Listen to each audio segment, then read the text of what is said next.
শ্রাবণ মাস চলাকালীন ভুলেও তুলসী মঞ্চে এই কাজগুলি করবেন না, নতুবা রোগ জ্বালা যন্ত্রণায় সারা জীবন ভুগবেন।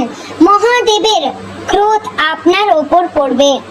এবং বন্ধুগণ, কোন ফুল শ্রাবণ মাসে গৃহে আনতে হয় সমস্ত বিষয় আজকের এই ভিডিওটিতে জানিয়ে দেব। ভিডিওটি প্রত্যেকটি ব্যক্তির জন্য খুবই গুরুত্বপূর্ণ হতে চলেছে। আপনারা শ্রাবণ মাসের শুরু থেকেই যদি এই কাজগুলি করা থেকে এড়িয়ে যেতে পারেন, তাহলে মহাদেবের কৃপা আশীর্বাদ আপনারা সর্বক্ষেত্রে লাভবান করতে পারবেন। ভিডিওটির মূল আলোচনায় যাওয়ার আগে আমি আমার সকল দর্শক বন্ধুদের অনুরোধ জানাই, আপনারা প্রত্যেকেই ভিডিওটি সম্পূর্ণ দেখবেন এবং ভিডিওটির শুরুতে একটি লাইক করবেন। কমেন্টে ওম নমঃ শিবায়, হর হর মহাদেব অবশ্যই লিখবেন এবং চ্যানেলে নতুন হয়ে থাকলে আমাদের চ্যানেলটিকে সাবস্ক্রাইব করে এরকম আরো ধার্মিক ভিডিও পেতে আমাদের পাশে থাকবেন। চলুন ভিডিওটির মূল আলোচনায় যাওয়া যাক। শ্রাবণ মাস ভক্তি, বিশ্বাস আর আধ্যাত্মিক শক্তির এক অপরূপ সংমিশ্রণ। এই মাসের প্রতিটি দিন যেন ঈশ্বর চিন্তা, আত্মশুদ্ধি এবং জীবনের সত্যিকারের উদ্দেশ্য অনুধাবনের এক মহোৎসব। শ্রাবণ মাসে শিবের পূজার মাস, আর শিব যেখানে সেখানে তুলসীর নাম উচ্চারিত হয়। কারণ ভগবান বিষ্ণুর সঙ্গে যেমন তুলসীর আমক সম্পর্ক, তেমনি সংসার, ধর্ম ও পবিত্রতার প্রতীক হিসেবেও তুলসী একটি অলৌকিক শক্তির আধার। আমাদের প্রতিদিনকার জীবনে তুলসী গাছ শুধু একটা গাছ নয়, বরং তা পরিবার, শুদ্ধতা, স্বাস্থ্য এবং শান্তির প্রতীক। এই তুলসী গাছকে কেন্দ্র করে অনেক বিধি নিষেধ জড়িয়ে থাকে, বিশেষ করে শ্রাবণ মাসে। কারণ এই সময় আধ্যাত্মিক শক্তিগুলোর গতি থাকে অত্যন্ত সক্রিয়। তাই এই সময় যদি কেউ ভুল ভাবে তুলসী গাছের আশেপাশে কোনো কাজ করে ফেলেন, তাহলে সেই ভুল তাদের পরিবারে অশুভ প্রভাব ফেলতে পারে। অনেক সময় দেখা যায় তুলসী গাছের চারপাশে শুকনো পাতা পড়ে থাকে। কেউ হয়তো সেখানে বসে গল্প করছেন বা খাওয়া দাওয়ার পর ওখানে প্লেট রেখে দিয়ে গেছেন। এই সমস্ত আচরণ তুলসীর অপমান। শ্রাবণ মাসে তুলসী গাছের পবিত্রতা বজায় রাখা অত্যন্ত জরুরি। প্রতিদিন সকালে উঠেই পরিষ্কার কাপড় পরে তুলসীর চারপাশ পরিষ্কার করে দেওয়া উচিত। তুলসী গাছে জল দেওয়া হয়তো রোজই করা হয়, কিন্তু শ্রাবণ মাসে সেটা উচিত আরো সচেতন ভাবে। কেউ অভ্যাসগত গাছের গোড়ায় জুতো পরে গিয়ে জল ঢেলে দিয়ে আসেন, এটা মারাত্মক ভুল। তুলসী গাছ বিশেষত শ্রাবণ মাসে যেন মায়ের মতো পূজ্য হয়ে ওঠে। তাই তার সামনে জুতো পরে যাওয়া, জোরে কথা বলা বা রাগ অভিমান করা কখনোই কাম্য নয়। একটি খুব গুরুত্বপূর্ণ বিষয় হলো, এই মাসে তুলসী গাছের পাতা তোলা সম্পূর্ণ নিষিদ্ধ।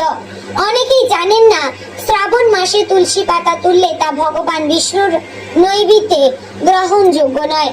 বলা হয়, শ্রাবণ মাসে তুলসী মা নিজেই তপস্যায় মগ্ন থাকেন। তার তেজ, তার সতীত্ব এবং তার মহাশক্তি তখন এমন ভাবে বিকশিত হয় যে তাকে স্পর্শ করাও উচিত নয়। এই সময় তুলসী পাতা ছিঁড়ে যদি কেউ পুজোয় দেন, তাহলে তার পুজোয় গ্রহণযোগ্য হয় না এবং তা শাস্ত্র বিরুদ্ধ। তুলসীর ওপরে কাটা ছেঁড়া বা আঘাতও এই মাসে অতি নিষেধ।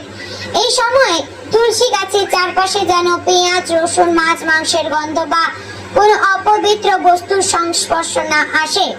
অনেক সময় রান্নাঘরের আবর্জনা ফেলে দেওয়ার সময় অসাবধানতা বশত এমন কিছু বস্তু ওদিকে চলে যায়। তাই রান্নার পর বা সন্ধ্যার আগে তুলসী মঞ্চের চারপাশে ভালো করে দেখে নেওয়া জরুরি। সন্ধ্যা নামলে তুলসী গাছের সামনে প্রদীপ জ্বালানো, ধূপ দেখানো বা গন্ধ ছড়ানো এক অতি পুণ্য কর্ম, যেটা শ্রাবণ মাসে করলে গৃহে রোগ শোক কমে এবং অর্থভাগ্য জাগে। শ্রাবণ মাসে তুলসী মঞ্চে উচ্চ স্বরে কথা বলা, হাসাহাসি করা বা সেখানে বসে স্নান করা অত্যন্ত অশুভ। তুলসীর আশেপাশে মন শান্ত রাখতে হয়, কারণ সেখানকার শক্তি অত্যন্ত সৃজনশীল এবং আধ্যাত্মিক। কেউ কেউ সন্ধ্যার সময় তুলসী গাছের পাশে মোবাইল ফোনে গান শুনে বসে থাকেন এবং ভিডিও দেখা শুরু করেন। এসব আচরণ তুলসী মায়ের অপমান বলে বিবেচিত হয়। এই সময় শুধুমাত্র স্তব মন্ত্র বা নীরব ধ্যানই তুলসী মঞ্চে গ্রহণযোগ্য। এখন আসা যাক গৃহে শ্রাবণ মাসে কোন ফুল আনা উচিত আর কোনটা উচিত নয় এই প্রসঙ্গে।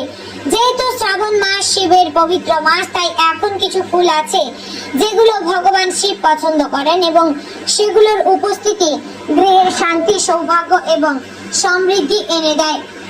এর মধ্যে অন্যতম হলো বেলপাতা, ধুতরা ফুল, অপরাজিতা, কাঁটাযুক্ত শ্বেত ফুল বা কদম ফুল। এগুলো গৃহে প্রতিদিন না রাখা গেলেও অত্যন্ত সপ্তাহে 2-1 দিন শিব পূজার জন্য অন্তত আনা শুভ।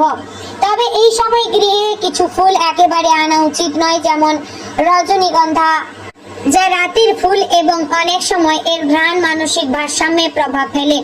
গোলাপ ফুল যদিও দেখতে সুন্দর, শ্রাবণ মাসে এর গন্ধ কিছুটা তামসিক প্রভাব ফেলে বলে বিবেচিত। বিশেষত লাল গোলাপ, যা কামনা, বিলাস এবং তীব্র অনুভবের প্রতীক। শিবের ব্রত সময়ে একে এড়িয়ে চলা ভালো। এছাড়া যেসব ফুল বেশি সুগন্ধযুক্ত এবং বিলাসী প্রকৃতির, যেমন গাঁদা, কাঞ্চনচূড়া বা কিছু বিদেশি ফুল, এই সময় বাড়ির ভেতরে আনা উচিত নয়। শ্রাবণ মাসে ফুল মানে শুধু সৌন্দর্য নয়, এটা একটা শক্তি। তাই গৃহে এমন ফুল আনা উচিত যেগুলো স্থিরতা, শুদ্ধতা এবং প্রশান্তির প্রতীক। অপরাজিতা ফুল, যেটি দেবী শক্তির প্রতীক, সেটিকে শ্রাবণ মাসে বাড়িতে রাখা অত্যন্ত শুভ।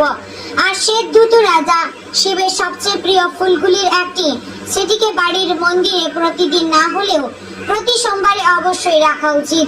এর প্রভাবে গৃহের দুর্ভাগ্য দূর হয় এবং শত্রুর কুদৃষ্টি থেকে রক্ষা পাওয়া যায়। তবে শুধু কোনো ফুল আনতে হবে বা না আনতে হবে তার বাইরে একটা গুরুত্বপূর্ণ দিক হলো ফুল আনার পদ্ধতি। অনেকেই ফুল কিনে এনে সেগুলোকে রোদে ফেলে রাখেন, আবার কেউ কেউ সেগুলো ছেটে সরিয়ে তোলেন, ঠিক যেমন একটা ঘর সাজানোর উপাদান। কিন্তু শ্রাবণ মাসে ফুলের প্রতি আচরণ হওয়া উচিত ভক্তির সঙ্গে, যেন প্রতিটি ফুল ঈশ্বরের প্রসাদ হয়ে ওঠে। ফুল আনার পর সেগুলোকে সরাসরি ঠাকুর ঘরে না নিয়ে গৃহের মূল দরজায় কয়েক মিনিট বিশ্রাম দেওয়া, তারপর ধূপ ধুনো দিয়ে পরিষ্কার হাতে ফুল সাজানো, এই রীতির ভেতরে রয়েছে অদ্ভুত এক পবিত্রতা।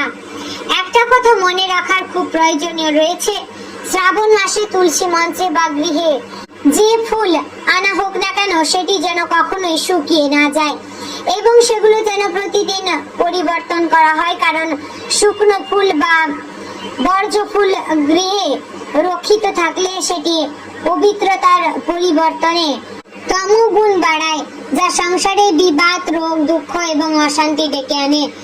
শ্রাবণ মাস শিব তুলসীর সম্মিলনে তৈরি এক গভীর আধ্যাত্মিক সময়। এই সময় প্রতিটি পদক্ষেপে যেন হয় সতর্ক, স্নেহময় এবং ঈশ্বরের আশীর্বাদ প্রাপ্ত। অতএব তুলসী গাছ যেন থাকে যত্নে, তুলসী মঞ্চ যেন থাকে শান্ত, পরিষ্কার, আর ফুল যেন তার ভক্তির প্রতীক। এইভাবেই শ্রাবণ মাসের প্রতিটি দিন হোক আশীর্বাদের মতো, প্রতিটি সন্ধ্যা হোক দীপ্তিময় এবং প্রতিটি সকাল থেকে নতুন সম্ভাবনা তৈরি হয়েছে। প্রিয় দর্শক বন্ধুগণ, আশা করছি ভিডিওটি ভালো লাগলো। যদি ভালো লেগে থাকে অবশ্যই লাইক, কমেন্ট এবং কাছাকাছি কোথাও এস নামের ব্যক্তি থাকলে হেড করবেন। তো বন্ধুগণ, ভিডিওটি এখানে শেষ করছি। দেখা হচ্ছে পরের ভিডিওতে। আশা করছি সমস্ত কিছু খুব ভালো করে বুঝতে পারলেন। জয় রাধে গোবিন্দ।